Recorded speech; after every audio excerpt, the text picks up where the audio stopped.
បងស្រឡាញ់អូនស្មោះពីចិត្តមិនដែលគិតថាអូនបោកអូនថ្ងៃនេះចិត្តបងដាច់តងជួអូនបងប្រែចិត្តទៅឆ្ងាយបងស្រឡាញ់អូនស្មោះពីចិត្តមិនដែលគិតថាអូនបោកបងថ្ងៃនេះចិត្តបងដាច់ដងព្រោះអូនបងប្រែចិត្តទៅឆ្ងាយពីសញ្ញាធ្លាប់និយាយថាស្រឡាញ់មិនត្រែពីបង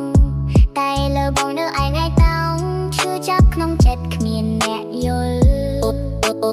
អូនក្បត់បងឲ្យបងយំទឹកភ្នែកហូរមិនដាច់ពេលស្នេហ៍ដែលបងថែរក្សាអស់ហើយបាយបាក់ហើយព្រោះអូនមិនស្មងបងមិនគិតថាអូនមិនភ្លេចអារម្មណ៍ស្នេហ៍ដែលធ្លាប់កក